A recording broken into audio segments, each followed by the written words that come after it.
गृह मंत्री जी बोले हैं कि चुन चुन कर जवाब दिया जाएगा तो दिया जाएगा।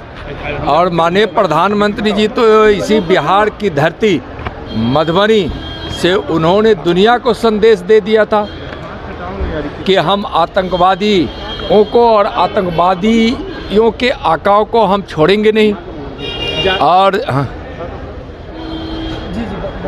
क्या पूछ रहे थे? जातीय जनगणना को लेकर क्या कहिएगा सर? आरजेडी कह रही है कि हम लोगों का एजेंडा था जिसका पिक्चर अभी बाकी है, बोल रहे हैं कि ये तो अभी पिक्चर बाकी है, पिक्चर अभी बाकी। प्रधानमंत्री माननीय नरेंद्र मोदी जी के नेतृत्व वाली केंद्र सरकार ने निर्णय लिया है कि आगे की जनगणना में जातीय गणना होगी, जनगणना होगी।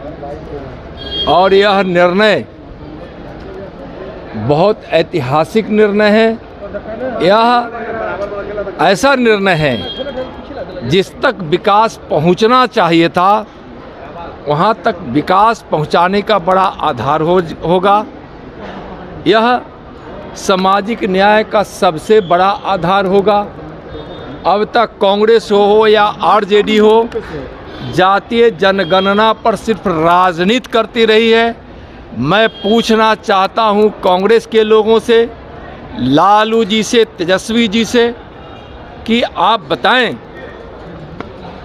कि जब आप कांग्रेस के साथ केंद्र में बरसों तक सत्ता में रहे तो फिर उस समय भी जातीय जनगणना नहीं हुई और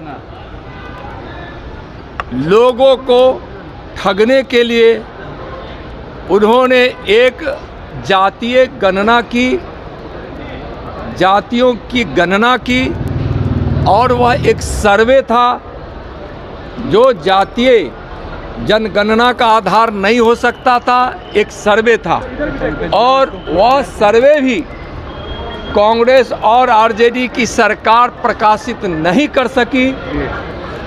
कभी भी कांग्रेस या आरजेडी हो, कम्युनिस्ट हो, उसकी मंशा या रही ही नहीं कि हम इस देश के गरीबों का कल्याण करें।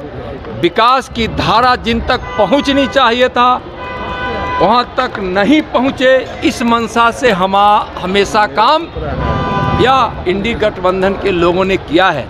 स्पष्ट रूप से लालू जी आप बताइए कि बरसों तक, तेजस्वी जी बताइए कि बरसों तक आप केंद्र में कांग्रेस के साथ थे तो उस समय आप क्या कर रहे थे?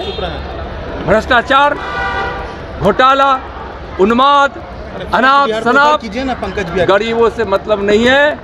ये लोग यही चाहते थे कि देश के लोग अशिक्षित रहे, गरीब रहे और हम जो झूठ फैलाएं, हम जो भ्रम फैलाएं लोगों के बीच तक पहुँचे और हम परिवार के साथ सत्ता में बने रहे, परिवारवाद में ही लिपटकर एक के बाद एक हमारे परिवार के ही लोग सत्ता संभाले और भ्रष्टाचार करके इन लोगों ने अकूब धन कमाया है।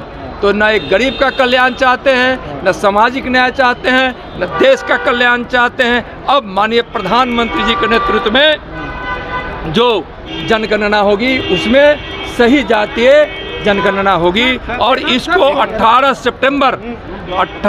सितंबर 2024 को ही माननीय गृह मंत्री श्री अमित शाह जी ने कहा था कि जब सरकार केंद्र की जनगणना के संबंध में जब आगे घोषणा करेगी उस समय यह स्थिति स्पष्ट हो जाएगी। सर लालू यादव ने ट्वीट किया है कि केंद्र सरकार को एक आदमी बोल ले। लालू यादव का कहना है कि कई ऐसे एजेंडे हैं जिन पर केंद्र सरकार को अभी झुकना होगा, उनकी बात माननी होगी। ये भी कह रहे हैं कि संघियों से जातीय जनगणना करवा ही लिया। अरे भाई, जातीय जनगणना मैं तो कहा ना कि जातीय जनगणना उन लोगों की न नीति में थी और ना वो लोग चाहते ही थे। झूठ मूठ की राजनीति जातीय जनगणना के लिए करते थे। अब मैं तो सीधा सवाल किया हूँ, हिम्मत है तो आकर बोले। बरसों तक केंद्र की सत्ता में कांग्रेस के साथ रहने वाले लालू जी बताइए कि आपने क्यों नहीं जातीय जनगणना कराया? हिम्मत होती अगर आप चाहते कि जातीय जनगणना हमको कराना है तो उस समय केंद्र की सरकार से आप इस्तीफा दे देते। लोगों को ठगने का काम करते, लोग क्या बोलेंगे।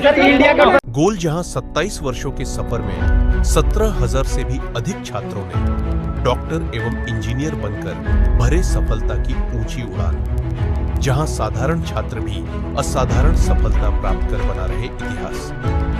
दूरदर्शी शिक्षाविद श्री विपिन सिंह के मार्गदर्शन में मेडिकल एवं इंजीनियरिंग के लाखों छात्रों के लिए आशा की किरण के रूप में गोल्ड रिजल्ट फैक्ट्री